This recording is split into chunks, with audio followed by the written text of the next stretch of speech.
Breaking news Hyderabad Vijayawada highway పై రాకపోకలు నిలిచిపోయాయి. జగ్గైపేట మండలం గరికపాడు వద్ద ఆంధ్ర తెలంగాణ సరిహద్దు పాలేరు బ్రిడ్జ్ పై నీరు ప్రవహిస్తోంది. దీంతో పోలీసులు అప్రమత్తమై బ్రిడ్జ్ పై రాకపోకలు నిలిపివేశారు.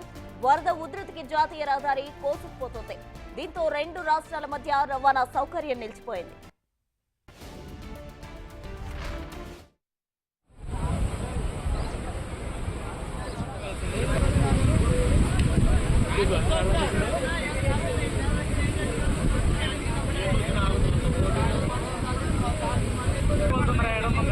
నందిగామ దగ్గర వాగులు వంకలు పొంగడంతో జాతీయ రహదారిపై వరద ప్రవహిస్తోంది. దీంతో వాహనాలు ముందుకు వెళ్లలేని పరిస్థితి వచ్చింది.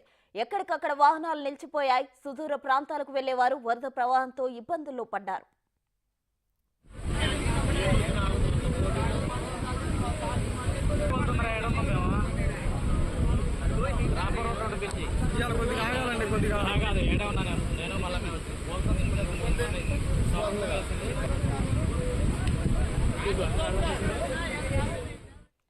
హైదరాబాద్ విజయవాడ హైవే పై రాకపోకలు నిలిచిపోయాయి. జగ్గైపేట మండలం గరికపాడు వద్ద ఆంధ్ర తెలంగాణ సరిహద్దు పాలేరు బ్రిడ్జ్ పై నీరు ప్రవహిస్తోంది. దీంతో పోలీసులు అప్రమత్తమై బ్రిడ్జ్ పై రాకపోకలు నిలిపివేశారు. వరద ఉధృతికి జాతీయ రహదారి కోసుకుపోతోంది. దీంతో రెండు రాష్ట్రాల మధ్య రవాణా సౌకర్యం నిలిచిపోయింది.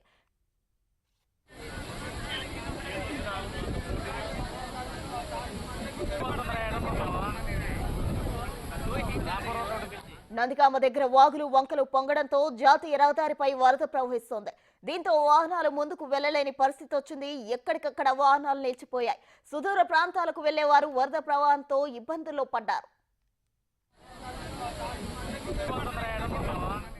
ఇక హైదరాబాద్ నుంచి విజయవాడ హైవే పై రాకపోకలు నిలిచిపోయాయి. దీనికి సంబంధించి మరిన్ని వివరాలు మా ప్రతినిధి మల్లికార్జున ఫోన్ లైన్ లో అందిస్తారు. మల్లికార్జున, చెప్పండి. ఇటు వరదల కారణంగా వర్షం బీభత్సంతో హైదరాబాద్ నుంచి విజయవాడ వెళ్లాలన్నా అటు ఏపీ తెలంగాణ మధ్య కూడా రాకపోకలు నిలిచిపోయిన పరిస్థితి మనం చూస్తున్నాం. దీనికి సంబంధించిన తాజా సమాచారం ఏంటి మల్లికార్జున? కూడా హైదరాబాద్ నుంచి విజయవాడ వచ్చే జాతీయ రహదారిపై కూడా వరద ప్రవాహం అనేది ఎక్కువగా కూడా కనిపిస్తా ఉంది. అక్కడ ఏదైతే 20-30 సంవత్సరాల తర్వాత మొదటిసారి ఆ ప్రాంతంలో కూడా వరద అనేది బీభత్సం సృష్టించిందని కూడా చెప్పుకోవచ్చు. ఎందుకంటే ఇప్పటికే ప్రకాశం బ్యారేజ్ లో కూడా దాదాపుగా 9.5 లక్షలకు పైగా వరద ప్రవాహం అనేది కనిపిస్తా ఉంది. 1903 ఆ సమయంలోనే 10 లక్షల పైన అనేది వరద ఉధృతి అనేది అప్పుడు కనిపించింది. దాని తర్వాత 100 సంవత్సరాల తర్వాత ఇప్పుడు 120 సంవత్సరాల వరకు కూడా ఇలాంటి వరదలు కానీ ఇలాంటి ఫ్లోయింగ్ అనేది ప్రకాశం బ్యారేజ్ కి కృష్ణా నదికి కూడా చూసిన దాఖలాలు కూడా లేవు. ఈ నేపథ్యంలోనే ఇటు వరద ప్రవాహం అనేది ప్రకాశం బ్యారేజ్ కి వరద పోటెత్తుతూ ఉంటే అటు పక్క నుంచి ఆ వరద ప్రవాహం అనేది ఇటు జాతీయ రహదారి పైకి కూడా చేరుకున్న పరిస్థితి కూడా కనిపిస్తా ఉంది. అటు జగ్గైపేట నియోజకవర్గంలో కూడా ఏదైతే బోర్డర్ ఉంటుందో, తెలంగాణ ఆంధ్రప్రదేశ్ బోర్డర్ ఏదైతే ఉంటుందో అక్కడ కూడా అక్కడున్న బ్యారేజ్ పై నుంచి కూడా వాటర్ అనేది ఫ్లో అవుతున్న పరిస్థితి కూడా కనిపిస్తా ఉంది. దాంతో పాటు ఇటు నందిగామ నియోజకవర్గం ఏదైతే ఉందో గరికపాడు చెక్ పోస్ట్ ఆసక్తిలో కూడా పూర్తి స్థాయిలో వాటర్ అనేది చాలా ఎక్కువగా ఇటు జాతీయ రహదారిపై ప్రవేశిస్తున్న పరిస్థితి కూడా కనిపిస్తా ఉంది. అన్నింటినీ దృష్టిలో పెట్టుకొని ముందుగానే ఇటు వాహనాలు అనేవి పూర్తిగా ఆపివేసిన పరిస్థితి కూడా కనిపిస్తా ఉంది. ఎందుకంటే గత 2-3 రోజుల నుంచి కూడా పూర్తి స్థాయిలో